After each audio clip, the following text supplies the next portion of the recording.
Christ Jesus, and this is key, Christ Jesus showed humanity, one, how to build the soul body. Christ Jesus taught us. And two, how the soul body should be used to overcome death. Those two things are key. Christ Jesus taught us. And in 1 Corinthians chapter 15, verse 20 to 23, we read, "But now is Christ risen from the dead, and become the firstfruits of them that slept.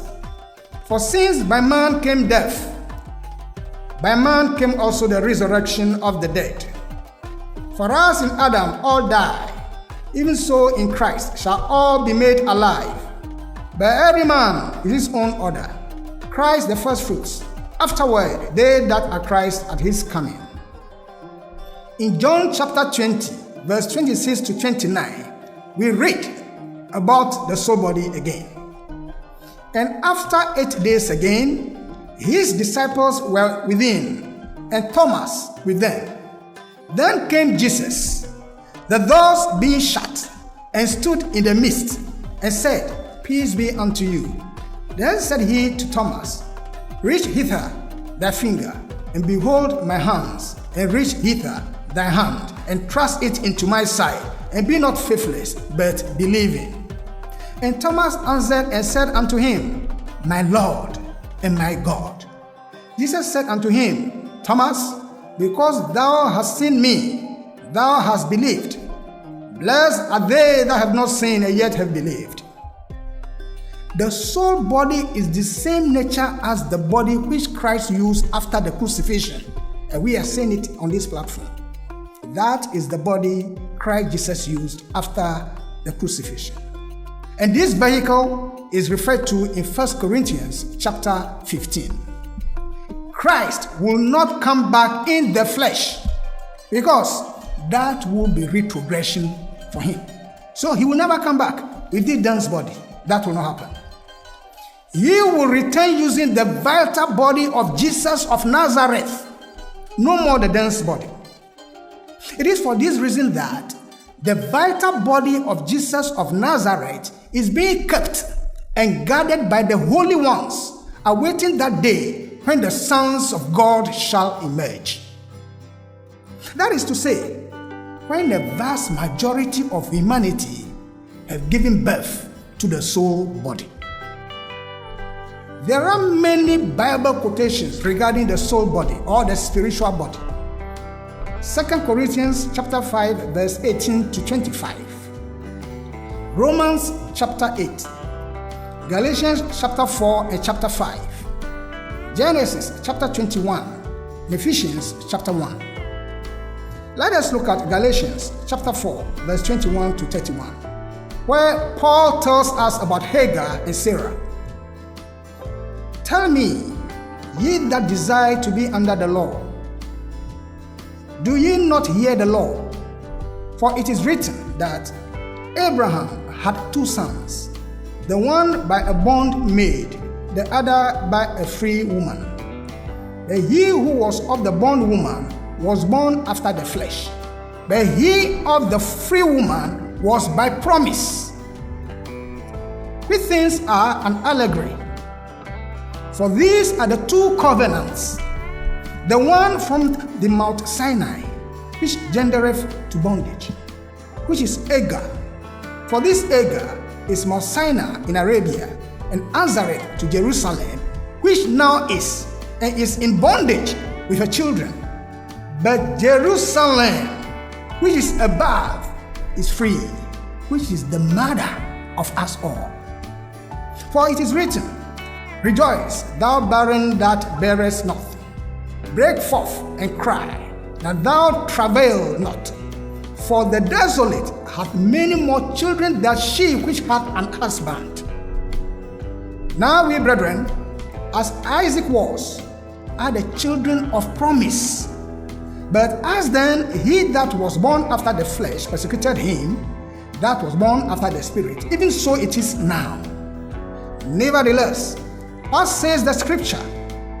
Cast out the bondwoman and her son, for the son of the bondwoman shall not be heir with the son of the free woman. So then, brethren, we are not children of the bondwoman, but of the free.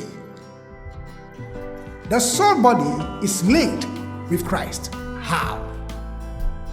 The Apostle Paul says in Galatians chapter 4 verse 19 that, "My little children, of whom I travail in birth again until Christ be formed in you." As said before, the Spirit, which is in the image and after the likeness of God, and is in every human being, is threefold. It is the Spirit that is in the image and after the likeness of God, and it is threefold. The three aspects, as we mentioned earlier, are the divine spirit, the light spirit, and the human spirit. The first aspect, which is the divine spirit, is linked with the Father. The second aspect, which is the light spirit, is linked with the Son or Christ. And the third aspect, which is the human spirit, links with the Holy Spirit or God Jehovah.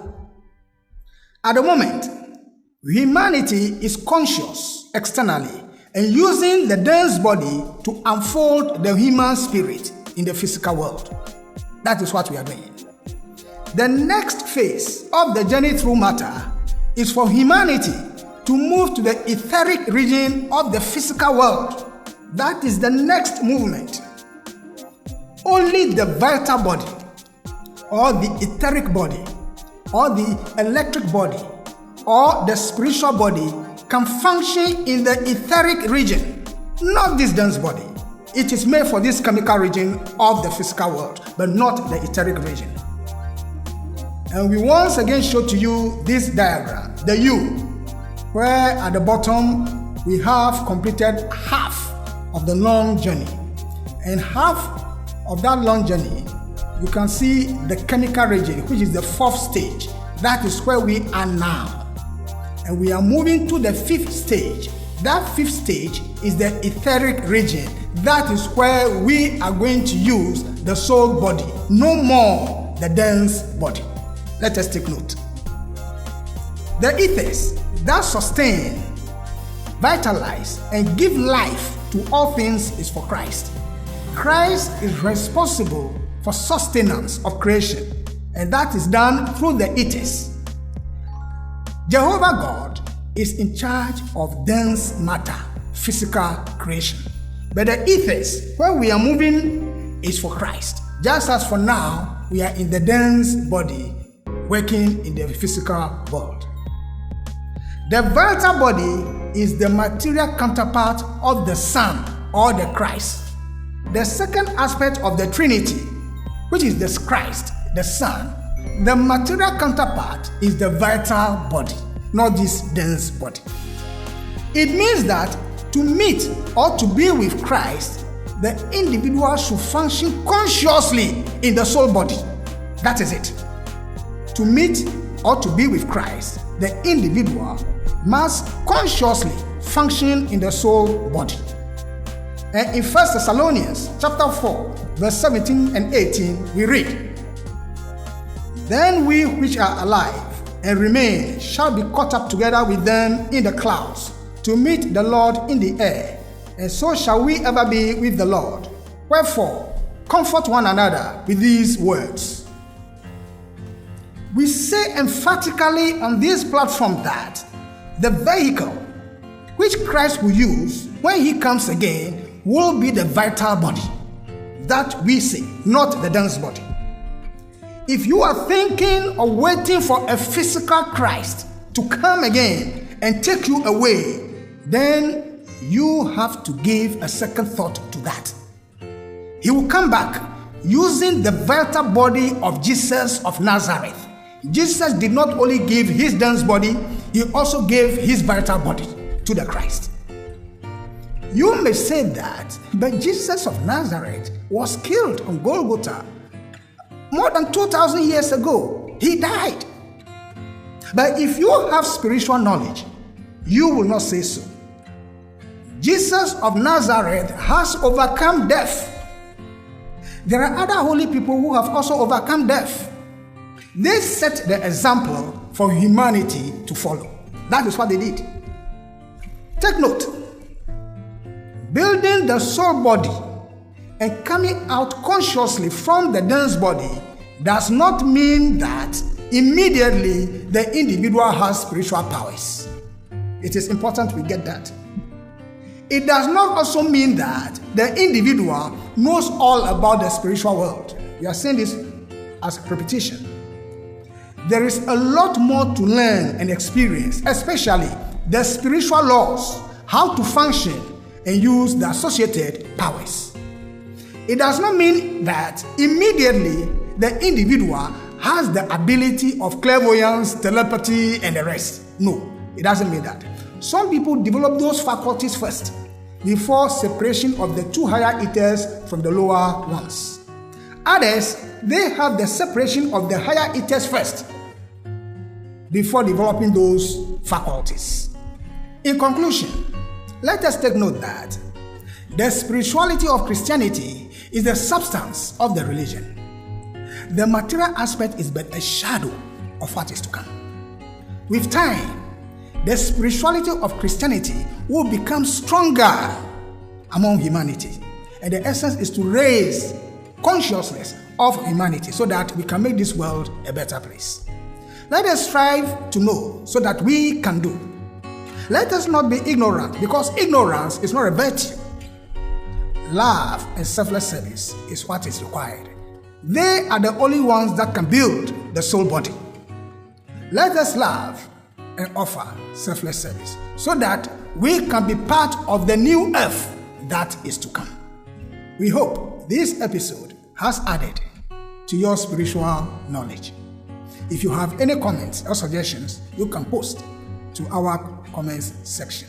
Let us meet again in our next lecture, where we'll be talking about the spiritual exercises of retrospection and concentration. We thank you very much. Filling up every space, no privacy. And silently, it could build and build until you finally see. Whoa, it's taking over, damn, no closure, moving closer. No exposure, I just wanna be a loner. Some can't stay sober, looking over all this.